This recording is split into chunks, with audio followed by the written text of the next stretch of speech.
This summer, everyone wanted a piece of Aberdeen. We lost key players, broke our transfer record, and fought to keep hold of our biggest talents. Now it's time to see if we've got it right. Welcome back to the Sir Alex Ferguson Aberdeen Challenge here on Super Sammy Plays. In the last episode, we fought off a raid from the Saudis as they basically tried to sign our entire squad. We also said goodbye to a couple of very important players in Mate and Moussa Diaby, replacing them with two former FM24 wonderkids. In this episode, we are going to find out how we fare with the changes to the squad, as we've got some tough fixtures coming up with domestic games against Rangers and Celtic, and then our first two Champions League phase games of the season against Villarreal and Arsenal. So let's get into it and find out. I'm going to be starting with a massive tie as we go away to Ibrox in the league. And we get off to a great start in this one with Sato finding Martin Wernblad, and he continues his great goal-scoring start to the season, putting us 1-0 up. We then go pretty close again as Levi pulls it back to Siddiqui. He finds Michael Funk and he's shooting just wide of the post. But it was all us in this game. As Jay Robinson gets free down the right, pulls it back to Jimenez. Siddiqui finds Robinson and his assist to Sato to put it into the back of the net and give us a 2-goal lead. And then it was Sato who was providing for number 3 as he goes past his man down the left, plays a ball into the middle, and Morgan Gibbs-White shoots into the back of the net to give us a 3-goal lead. And then we added another before half-time. Little bit of play between Gibbs-White and Levi and a deflected effort falling to Jay Robinson, and he shoots into the back of the net to make it 4. And the second half was pretty much more of the same, just without the goals this time, as we go close, shooting just wide of the post there. And then into the 63rd minute, Jay Robinson playing it wide to Jimenez, and his cross. I mean, it was a pretty weird one, but he does eventually cross it to Gibbs-White, and he shoots just wide of the post again. And then we added a 5th in the 82nd minute with Jay Robinson continuing his great start to life in Aberdeen as he gets onto a Pafundi assist and makes it 5. So Sato was on form in that one. I mean, to be honest, the whole team was. Pafundi impressing on his debut, which is great to see, and certainly suggests he's settling very quickly. And then on to the Champions League registration, and for the first time in this entire save, this was an absolute breeze.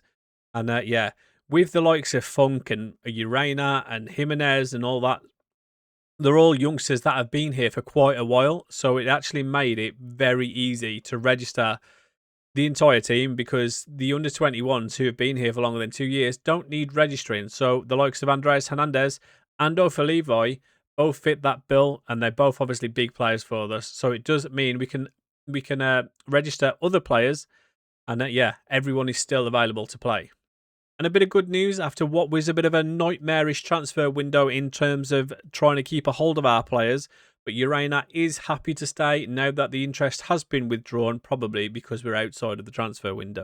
So we were hoping the positive squad dynamics were going to shine through as we play Dundee United at Pittodrie in this one. And Martin Wernblad should have opened the scoring inside 10 minutes, but he shoots just wide of the post.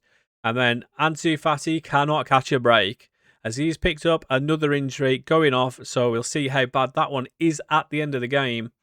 Jay Robinson shooting just wide. Would have expected the net to ripple there. And then into the 54th minute is Pafundi's chance as he shoots just over the crossbar. We then go close from a corner as Wernblad lays it back to Semih Kilicsoy, and his effort hitting the woodwork and getting cleared to safety. And then a chance for Dundee United in the 90th minute as they pull it back, hitting the post.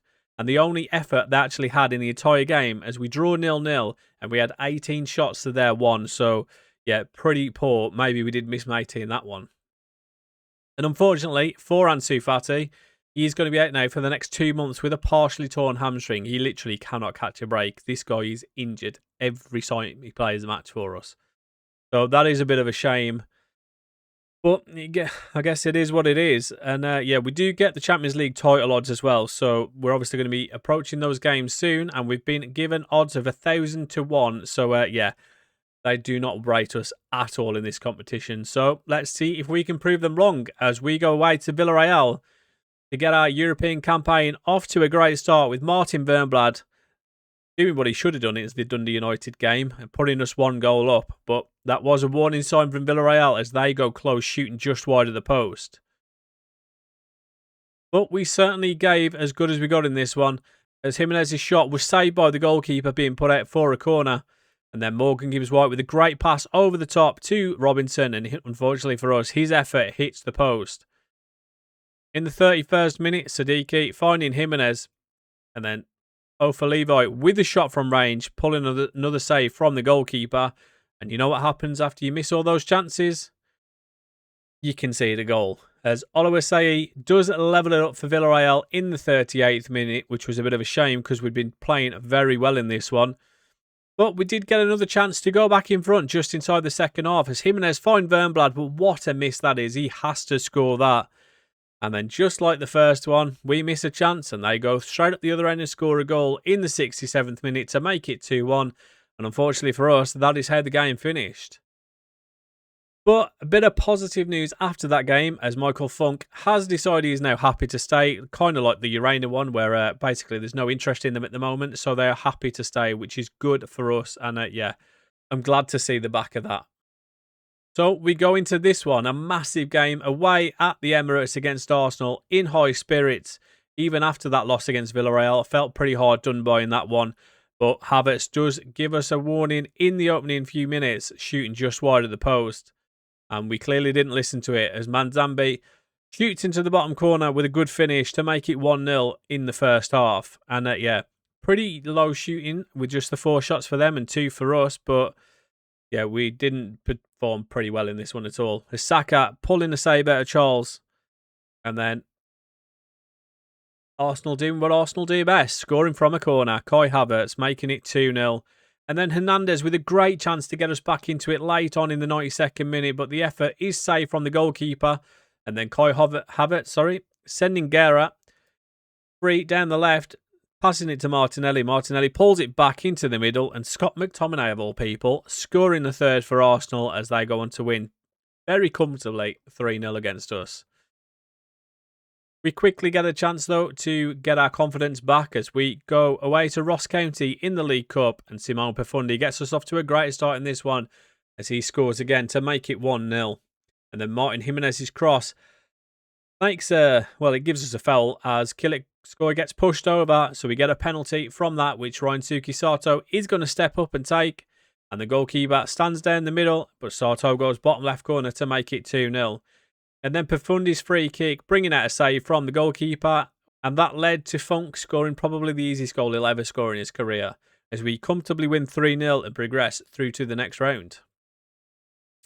We do get this bit of news as well, where the World Award winners were the best under-21 FIFA men's player. And yeah, this guy, I'm not entirely sure if he is actually a new gen or whether he's a real player, because I've seen him on two saves now and he's unreal. Obviously, Pete, if you've played FM26, you'll know about Kenneth Icon, but the reason we get this message is because Ofer Levi came third in it, rather, which is very nice to see. We also get some more improvements for Vladimir Milovanovic, and yeah, he's progressing very nicely now. Some actual up arrows on him, as the last time there wasn't, so very nice to see. And then randomly, we started getting offers from someone called Al Wasil. So I'm assuming they're Saudi League. Maybe they're not. They might be Qatari or something. Their transfer window might be still open. But they made an offer for Carlos Alexandra, which we rejected. And then as soon as we pressed continue and went to the next day, they made another offer. But this time for Martin Jimenez, which obviously we also rejected. And then as soon as we continued to the next day, they made another offer for Siddiqui this time. And you're probably thinking, Sam, did you reject this one as well? Well, the answer is no, I didn't actually. I actually negotiated this one up a little bit. I did try and get a bit more money to try and get 20 mil, but after looking at him, I decided that we already had 2 better players in Ofer Levi and Carlos Alexander. So I negotiated up to 17 million in the end, and we have sold Noah Siddiqui to Al Wasi. So with that, we are going to be changing formation. Because we've only got the 2 central midfielders, and Prank Pillage as well, we are going to be changing to this 4-1-4-1 formation, which probably suits us better with the amount of attacking talent we currently have. And the first test of that is going to be against Motherwell at home in the league. And what a start this looked to have been as Jay Robinson shoots into the bottom corner. But unfortunately for us, it was offside and ruled out. And then a moment of madness after he's just received that award, Ofer Levi getting a red card inside 14 minutes. which was pretty disappointed, but it didn't slow us down as Prank Polarge's effort pulled out an absolutely hilarious own goal from the goalkeeper. Not entirely sure what he was doing, but I thought it was worth a look again. It's given Pickford vibes against Liverpool back a few years ago, but he actually threw this one into his own net, which Pickford didn't do. But either way, with that fortune, we didn't capitalise on it, and Motherwell do get back level in the game. But thankfully for us, with a great finish from Pafundi, he puts us back 2-1 up just inside the second half. But yet again, we throw it away. It's in the 76th minute. Lovely little bit of play there, and Bradshaw shoots into the bottom corner to level it up for Motherwell. Or does he? He doesn't, because he gets ruled out. So that's a ruled out goal for both of us, which is quite funny when you wait to see what happens at the end of the game. But Motherwell do actually pull it back with Ramirez, who does shoot across goal again and puts it in the bottom corner again. And they do go 2-2. But after a great ball over the top, Hernandez goes straight through on goal, makes it 3-2 with a great finish. And yeah, like I said, quite funny how they had an offside goal ruled out, as almost in the exact same place as Levi getting sent off, Frankie McAvoy gets sent off for a very similar challenge. And we do comfortably win 3-2 in the end after a pretty good performance, considering we were down to 10 men for the majority of that match. And Levi is going to be banned for a match, or a few matches, which is unsurprising. But Hernandez shining as we win, which is great to see. The youngster doing so well. Remember, he is the one with the model citizen personality, so we're expecting big things from him. And next up, we welcome St Mirren to Pittodrie. And after a poor free kick in the opening 4 minutes, we capitalise on it with Andres Hernandez, and he continues his good form with a great finish into the bottom corner and making it 1-0. And then Urena, going on a little bit of an adventure down the left-hand side of the centre-back, flies a great ball. Hernandez heads it down, and Simone Pafundi scores again to make it 2. And yeah, he is certainly settling in very nicely. If only we could say the same for Semih. But Jay Robinson with a cross to the far post here. Martin Wernblad heads home, but unfortunately it is going to be ruled off for offside, as yeah, Wernblad was in an offside position when the cross came in. But Robinson playing on the left this game, his preferred position, and yeah, he certainly showed that it was preferred, as he does get the assist this time, and Wernblad does get the goal, making it 3-0. And you probably think we went on to win very easily. Well, you would be wrong, as Kilicsoy does pull one back just inside the second half for St Mirren to make it 3-1. And then Kilicsoy is involved again in the 71st minute, as he goes down the right. Gets a bit lucky there with the interception, but he does get it back, and then what a finish from him as he makes it 3-2, giving us a bit of a scare, but thankfully we do hold on and win the game 3-2. And then on to our biggest test domestically with the new tactics, as we play Celtic at Celtic Park, and it is Celtic who start the stronger with Pedro Neto, I think it is, shooting from range, but it is over the bar. But he's going to be involved in this one, as Engels to Yuri Alberto and Pedro Neto, and somehow Thiago Almada does put it into the back of the net. Not entirely sure what happened.